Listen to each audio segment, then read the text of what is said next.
자, 이론법 계획이 28번째 시간입니다. 지난 시간에 취득시효 내용을 봤죠. 자, 취득시효는 뭐 어떤 거다 의의는 당연히 아실 거고 유형은 어떤 게 있다. 그중 핵심이 부동산 점유 취득시효죠. 조문 기억나시죠? 245조 1항. 20년간 소유회사로 평온하고 공연하게 요건이죠. 부동산을 점유한 자는 등기함으로써 소유권을 취득한다. 여기 부동산 점유 취득시효였습니다. 주체, 자연인 법인, 비법인 사단, 종중, 국가, 지방자치단체 이렇게 되죠. 객체, 원칙적 타인 부동산 또는 동산. 근데 문제가 되는 거 자기 소유 부동산이 된다. 설령 불상자의 물건도 된다. 일필토지 일부도 된다. 국유재산 중 일반 재산 된다. 뭐 이런 것들이 있어. 공유지분 된다. 안 되는 거 행정재산 안 된다. 자연공물 안 된다. 집합건물 공용부분 안 된다. 이런 것들 기억나시면 되고. 시효 취득할 수 없는 권리 3개 암기. 저당권, 점유권, 유치권.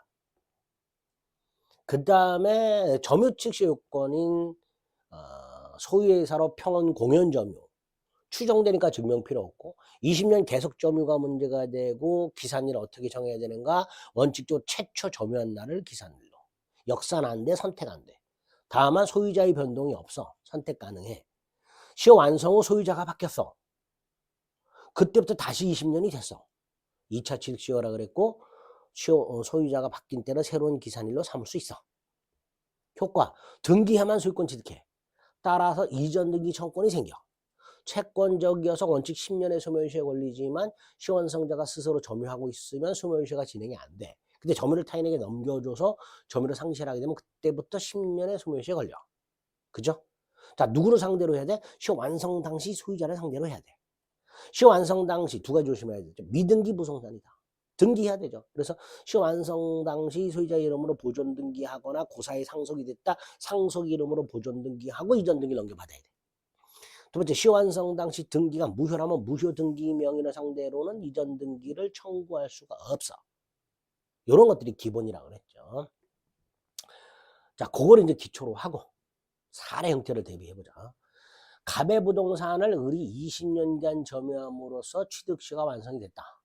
1번, 시효완성자는 취득시효 완성에 따른 등기를 하지 않더라도 시효 완성 당시 등기 명인에 대해서는 취득시효를 주장할 수 있다. 그렇죠. 갑소의 땅을 을이 20년간 점유한 상태에서 을은 갑에게 이전 등기를 청구할 수 있단 말이에요. 그 말을 하는 거예요. 등기를 하지 않더라도 당연히 이전 등기를 청구할 수 있는 거예요. 왜? 등기해야만 소유권 취득하라고 돼 있으니까 이전 등기 청구권이라는 게 생기는 거죠. 따라서 갑소의 엑스토지에 대해서 을의 점유 취득시효가 완성이 됐는데 을이 등기하지 않고 있는 경우에도 을은 등기 청구권자예요. 권리자야. 그러니까 불법 점유가 아니에요. 더 이상. 따라서 세 가지 꼭 기억합니다. 을이 아직 등기하지 않고 있다 하더라도 을은 이전 등기 청구권이라는 권리자야. 따라서 1번 첫 번째, 갑은 을에게 땅 돌려달라. 청구 못합니다. 을은 등기 권리자예요. 두 번째, 더 이상 불법 점유가 아니에요. 그러니까 갑은 을에게 손해배상을 청구를 못해요. 세 번째, 을은 이전 등기 청구권이라는 정당한 권리에 기초해서 245조 1항이라는 법이 인정하고 있는 정당한 권리에 기초해서 그 부동산을 점유하게 된 거니까 당연히 부당이득 반환 의무가 없는 거예요. 그래서 동그라미 1번, 을은 등기함으로써 소유권을 취득하지만 설령 등기를 하지 않고 있는 상태라 하더라도 을은 갑에게 이전 등기 청구권이라는 정당한 권리를 갖고 있으니 갑과 을의 사이의 관계에서는 을은 더 이상 불법이 아니란 말이에요. 그래서 A, 갑은 을에게 부동산 반환 청구할 수 없고 B, 불법 행위 손해배상을 청구할 수 없으며 C, 을의 점유 사용에 대한 부당이득 반환을 청구할 수가 없다. 자, 그게 이제 확대된 게 기억이에요. 을이 갑소의 땅 일부를 20년 이상 점유했다. 당연히 갑은 을에 대해서 땅에 대한 불법 점유를 이유로 땅의 인도를 청구할 수 없다. 판례잖아요. 그죠? 또 을의 시효가 완성이 되면 더 이상 을은 부당하게 사용한 게 아니란 말이지. 그래서 을은 시효 완성 이후뿐만 아니라 그 이전의 점유 사용에 대해서도 부당이득이 아니게 되어버립니다. 나중에 을이 등기를 하게 되면 소유권을 취득하는데 소유권 취득의 시기가 점유를 개시한 때로 소급을 해버려요. 그게 247조예요. 그러니까 을이 시효가 완성된 이후뿐만 아니라 그 이전의 점유도 갑에 대한 관계에서는 더 이상 부당한 사용이 아니게 됩니다. 그게 니은. 그 다음 2번.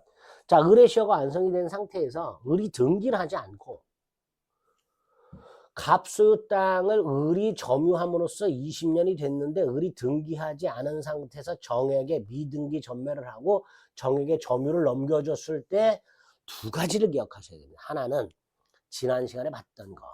을의 이전 등기 청구는 을이 점유하고 있을 때에는 소멸시효에 걸리지 않지만 을이 미등기 전매를 하고 정에게 점유를 넘겨주게 되면 그때부터 10년의 소멸시효에 걸린다.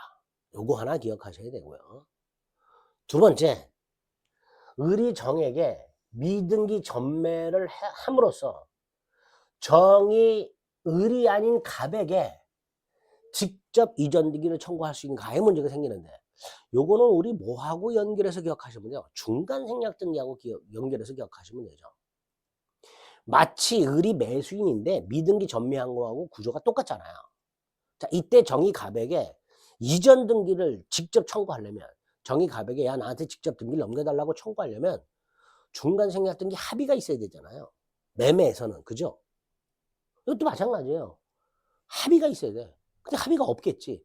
그러니까 정은 갑에게 직접 이전 등기 청구를 행사할 수는 없고 을을 대위하여 청구할 수 있습니다. 즉 정이 갑한테 가서 빨리 을에게 등기를 이전하라 이렇게 청구할 수는 있지만 직접 나에게 등기를 이전하라 그렇게 할 수는 없다. 기억하셔야 됩니다. 기억, 니은 두 가지 기억하시되 이제 세 번째가 문제야. 세 번째가 요구와 연결되는 건데 갑이 합의를 안 해준단 말이에요. 그래서 우리 중간생략등기에서 봤던 거하고 똑같이 을이 정하고 매매를 한 게 아니라 매매 계약을 한 게 아니라 을의 이전등기 청구한 점유취득시 완성을 이유로 한 이전등기 청구한 이거를 정에게 양도하고 그 사실을 갑에게 통지한 경우 우리 매매에서는 어땠어요? 을이 갑에 대한 매매를 원인으로 하는 이전등기 청구를 정에게 양도하고 그 사실을 설령 갑에게 통지했다 하더라도 갑이 동의하지 않는 한 정은 갑에게 직접 이전등기를 청구를 못했죠. 근데 점유취득시 완성은 좀 달라요. 갑하고 매매 계약을 했던 게 아니니까 갑과 을 사이는 신뢰관계가 없다라는 게 판례예요. 그러다 보니까 을의 점유취득시 완성을 이유로 하는 이전등기 청구는 굳이 갑의 동의를 받을 필요는 없다. 이게 판례예요. 우리 지난 시간에 건너뛰었던 거 116페이지 8번을 봅니다. 밑에 취득시 완성으로 인한 이전등기 청구를 양도하는 경우에는 매매로 인한 이전등기 청구를 양도할 때 그 제한의 법리 자 갑을병 매매 전매 하고 갑소유 땅을 을이 20년을 점유해서 시효가 완성된 상태에서 병에게 전매 요게 달라진다는 거야. 을의 이전등기 청구는 병에게 양도할 때 갑의 동의를 받아야 돼. 그게 양도가 제한되는 거야. 근데 이게 시완성에는 적용되지 않는다라는 거예요. 그래서 시완성을 이유로 하는 이전등기 청구권을 양도할 때는 갑의 동의를 받을 필요가 없다. 이렇게 판결하고 있다라는 거. 이게 8번입니다. 116페이지 맨 밑에서 두 번째로 8번 다시 한번 확인해 주시고요. 자, 동그라미 2번 확인했습니다. 자, 그 다음에 다시 117페이지로 가서 3번. 자, 여기 아주 중요합니다. 갑소유 땅을 을이 20년간 점유함으로써 시효가 완성이 됐고 을이 갑에게 시효 완성을 이유로 이전등기를 청구했는데 갑은 보통 안 넘겨주겠죠, 을에게. 그쵸? 여러분이 갑이라면 여러분 땅을 을이 20년간 점유했다고 주장하면서 나는 시효가 완성됐더니 등기를 넘겨달라 하면 아이고 잘하셨습니다 하고 등기를 넘겨줄까요? 안 넘겨줄 거예요. 그러다 보니까 이제 다툼이 생기는데 갑이 등기를 안 넘겨주는 것에서 더 나아가서 이렇게 을의 시효가 완성이 된 상태에서 을이 이전 등기를 청구했음에도 불구하고 갑이 등기를 넘겨주지는 않고 나아가 병에게 팔아먹고 병에게 등기를 넘겨주면 어떡하느냐. 이게 이제 문제가 되는 거죠. 3번 을이시효가 완성됐음에도 불구하고 이전 등기를 하기 전에 갑이 제3자 병에게 매도하고 등기를 넘겨줬다. 자, 여기서 우리 앞에서 봤던 게 나오는 거예요. 병은 시효 완성 이후, 을의 시효 완성 이후 소유권을 취득한 제3자잖아요. 얘한테는 이전 등기 청구를 못한다 그랬잖아요. 이게 대원칙이에요. 그래서 기억. 점유취득 시효 완성을 원인으로 하는 소유권 이전 등기 의무를 부담하는 자는 시효 완성 당시 소유자 갑이다. 따라서 을의 시효 완성 사실을 알면서 소유자 갑으로부터 그 부동산을 사가지고 설령 등기를 마쳤다 하더라도 이 병은 갑의 을에 대한 이전 등기 의무까지 승계한다고 볼 수는 없다. 즉 을은 병에게 시효에 의한 소유권 취득을 주장할 수는 없다. 이게 대원칙이 되는 거예요. 을의 시효 완성 당시 소유자를 상대로 해야 되는 게 원칙이기 때문에 을의 시효 완성 이후의 소유자가 병으로 넘어갔다면 병에게는 시효 완성을 주장할 수 없다. 이게 대원칙입니다. 기억. 그러면 을은 누구에게 책임을 물어야 될까요? 병에게는 직설이 못하니까 갑에게 책임을 물어야 되죠. 자, 여기서 우리가 이중매매를 다시 한번 생각해 보시면 제1매매가 있고 제2매매가 있을 때 제1매수인은 매도인에게 채무 불이행 책임을 물을 수 있었잖아요. 근데 취득시효는 갑과 을 사이에 매매가 있었던 게 아니잖아요. 그러니까 을은 갑을 상대로 채무 불이행 책임을 물을 수는 없어요. 계약을 한 건 아니기 때문에. 그럼 무슨 책임을 물을 수 있냐? 불법행위 손해배상 책임을 추구할 수 있다라는 게 판례예요. 꼭 기억하세요. 이것도. 이중매매라면 채무 불이행 책임을 묻겠지만 이건 이중매매가 아니잖아요. 따라서 채무 불이행 책임을 물을 수가 없고 손해배상 책임을 추구할 수 있다. 다시 말해서 을의 시효가 완성되었음에도 불구하고 그래서 갑이 을에게 등기를 넘겨줘야 됨에도 불구하고 등기를 넘겨주지 아니한 채 병에게 팔아먹고 등기를 넘겨줬다면 이 갑의 행위는 을에 대하여 불법행위가 된다라는 게 판례예요. 불법행위가. 그래서 불법행위 손해배상을 청구할 수 있다는 거예요. 거기에 그 갑의 불법행위에 병이 단순히 을의 시효가 완성됐다는 걸 알고 매수한 게 아니라 적극 가담까지 했다면 이때는 당연히 갑병매매는 반사회질성으로 무효가 되겠죠. 갑병매매는 반사회질성으로 무효가 됩니다. 예외가 되겠죠. 만약에 병등기가 무효라면 우리 이중매매하고 똑같아요. 을은 그 무효인 병등기를 직접 말소 청구할 수는 없고 갑을 대위하여 말소 청구할 수 있다. 이렇게 얘기합니다. 갑을 대위. 그래서 병등기를 말소하게 되면 소유권이 갑에게 회복이 되죠. 그러면 을은 여전히 그 소유권을 회복한 갑에 대해서 시효완성을 주장할 수 있게 됩니다. 시효완성을 주장할 수 있게 됩니다. 이렇게 쭉 논리적으로 연결해서 기억을 해 주셔야 됩니다. 그럼 4번. 을의 시효가 완성됐는데 갑이 그걸 알면서 등기를 넘겨주지 않고 있는 사이에 그 부동산이 수용이 된 경우는 좀 달라지죠.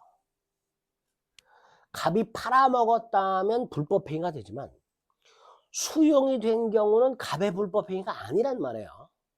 따라서 이 경우에는 을이 갑에게 불법행위 손해배상을 청구할 수는 없습니다. 그럼 뭘 청구할 수 있냐? 을은 갑에게 야, 너 보상금 받은 거 있지? 그거 넘겨. 이렇게 청구할 수 있다는 거예요. 그냥 간단하게 이렇게 기억하세요. 부동산 대신 보상금을 내놔라. 이렇게 대상 청구권이라는 걸 행사할 수 있다. 물론 을이 갑에게 대상 청구권을 행사하려면 갑이 을의 시효완성 사실을 알고 있었어야 돼요. 당연히 갑이 스스로 알 리는 없으니 그죠? 을이 갑에게 알렸어야 돼요. 땅이 수용이 되기 전에. 그래서 을에게 등기를 넘겨주는 것이 불가능해지기 전에 땅이 수용이 됨으로써 땅 소유권을 을에게 넘겨주는 것이 불가능하게 되기 전에 을이 스스로 갑에게 알렸어야 된단 말이죠. 나 시효 완성됐다. 등기를 넘겨달라. 그래서 갑이 알고 있음에도 불구하고 등기를 넘겨주지 않고 있는 상태에서 수용이 되었을 때 그때 대상 청구권이라는 걸 행사할 수 있다. 여기까지가 사례 형태로 나오는 가장 기본이 되는 내용들입니다. 그 다음에 이제 부동산 점유취득시효와 관련된 중요한 판례들이 조금 나오는데 간단히 몇 가지만 확인해 봅니다. 동그라미 1번 을이 인접지 갑소유 땅에 대한 취득시효가 완성되었으나 취득시 완성 사실을 모르고 있던 갑이 갑소유 땅에 대해서 을이 점유를 하고 있었는데 그 을의 시완성 사실을 모르고 있던 갑이 그 땅 일부에 대해서 건물을 지었어. 을의 시효가 완성이 먼저 되고 나서 을이 등기하기 전에 갑이 을의 시완성 사실을 모르고 건물을 지은 상태에서 그 상태에서 을이 땅 소유권을 넘겨받았어. 그러면 갑소유 땅, 갑소유 건물인 상태에서 을 소유 땅, 갑소유 건물이 됐죠. 이럴 때 우리 대법원에 의하면 갑이 땅에 대해서 관습법상 지상권이라는 걸 취득하게 됩니다. 그래서 을은 갑에 대해서 건물을 철거 청구할 수 없다. 요렇게 보고 있다라는 거. 두 번째 역시 마찬가지예요. 갑소유 땅에 을의 시효가 완성이 됐어요. 먼저예요. 근데 을이 등기하기 전에 갑이 이 땅을 담보로 돈을 빌리고 저당권을 설정합니다. 설정해 줍니다. 그리고 을이 소유권 이전 등기를 넘겨받아요. 이때 첫째, 을은 저당권자에게 시완성을 주장을 못합니다. 그러니까 이 저당권자는 보호를 받는 거예요. 두 번째, 이 저당권자 병은 갑이 돈을 갚지 않으면 경매를 넣을 거 아니에요. 그럼 을은 소유권을 상실할 위험에 처해잖아요. 그래서 을이 자신의 소유권을 방어하고자 저당권자에게 갑을 대신해서 돈을 갚고 대위변제 이렇게 불러요. 갑에게 쫓아가서 내가 네 대신 돈을 갚았으니 나한테 돈을 갚아라.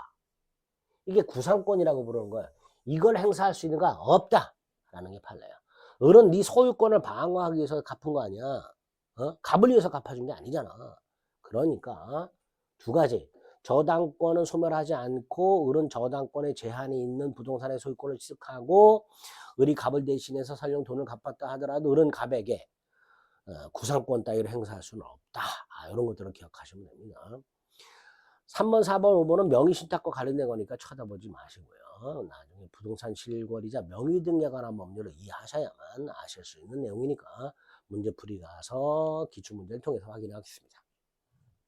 자, 위까지가 점유취득시효고요. 그 다음에 이제 부동산 등기부취득시효가 있죠. 간단합니다. 부동산 등기부취득시효는 예를 들어서 A 토지가 있고 등기부가 있는데 소유자가 갑으로 되어 있다가 을로 넘어갔고 병으로 넘어가서 현재 병이 부동산을 점유하고 있는 상태였는데 문제가 생겼어. 원래 이 진정한 A 토지의 진정한 소유자가 정이란 사람이 따로 있었어. 다시 말해서 갑등기가 무효였어. 그걸 모르는 상태에서 을하고 병에게 순차 넘어간 거예요. 등기엔 공신력이 인정되지 않으니까 을도 병도 소유권 취득하지 못한다잖아요. 그런데 얘가 예를 들어서 10년 이상을 점유한 상태야. 이때 등기부칙시효가 의미가 있는 거예요. 그래서 이 등기부칙시효는 등기의 공신력을 인정하지 않는 민법의 결함을 좀 보완하는 제도로 보통 이해를 합니다. 자, 정소 A 토지에 대해서 갑의 이름으로 권리적 아닌 자의 등기가 되어 있었고 그 갑등기를 믿고 부동산의 을과 병으로 순차 넘어가서 병이 점유하고 있는 상태에서 진정한 소유자 정과 병 사이에 다툼이 생겼다. 병은 소유권을 취득하지 못하지만 병이 등기가 되어 있고 점유한 상태에서 10년이 됐다. 그럼 얘는 뭘 주장할 수 있다? 등기부칙시효를 주장할 수 있다는 거예요. 그래서 등기부칙시효가 완성이 되려면 인정이 되려면 소유자로 등기가 된 상태에서 10년간 소유의사로 평온하고 공연하게 선의이며 과실 없이 점유해야 된다. 이 선의 무과실 점유가 필요하다는 것과 소유자로 등기가 돼 있어야 되는 것과 10년간 점유해야 되는 걸 기억하셔야 되는데 여기서 문제가 되는 게 첫째, 등기는 무효 등기를 말하죠. 당연히 등기는 무효 등기를 말한다. 두 번째, 선의무과실은 점유를 개시할 때만 선의무과실이면 됩니다. 10년간 계속해서 선의무과실 필요가 없고요. 세 번째, 무과실 점유는 추정이 안 되니까 등기부 측시 완성자 스스로 무과실 점유를 증명해야 됩니다. 네 번째, 전 점유자의 점유를 합쳐서 10년, 전 등기를 합쳐서 10년이면 충분하다. 점유승계도 인정되고 등기승계도 인정된다. 라는 게 판례라는 거. 이런 걸 기억하셔야 됩니다. 등기부 측시 요건에서는 동그라미 2번에 니은 등기승계 인정된다는 거. 전 등기 합쳐서 10년이면 충분하다는 거. 선의무과실과 관련해서는 선의무과실로 등기하라가 아니라 선의무과실로 점유하라고 점유 개시할 때만 선의무과실은 되고 그중에 무과실 점유는 추정이 안 되니까 스스로 증명해야 되고 그런 요건을 갖추게 되면 이미 소유권자로 등기가 되어 있으니 바로 소유권을 취득하겠죠. 그 소유권 등기는 무효 등기를 전제로 한다는 거 기억하시고요. 등기부 취소는 요 정도 기억하시면 되는 거예요. 간단하게. 무효 등기를 말한다. 등기승계, 점유승계가 인정된다. 그 정도. 그래서 등기부 취득시 완성이 되면요. 바로 소유권을 취득하는 것이지 점유취득시효처럼 이전 등기 청구권이 발생하는 게 아니라는 거. 바로 소유권을 취득한다는 거. 여기까지 등기부 취득시효는 확인하시면 되고요. 이렇게 취득시가 완성이 돼서 소유권을 취득하게 되면요. 그 소유권 취득의 효과는 점유를 개시한 대로 소급한다는 거. 점유를 개시한 대로 소급한다는 거. 다만 이 소급표는 과세관청에게는 적용이 안 된다는 거. 잠깐 생각해 보세요. 갑수 땅을 을이 점유해서 20년이 되었고 을이 등기했다. 20년이 된 상태에서.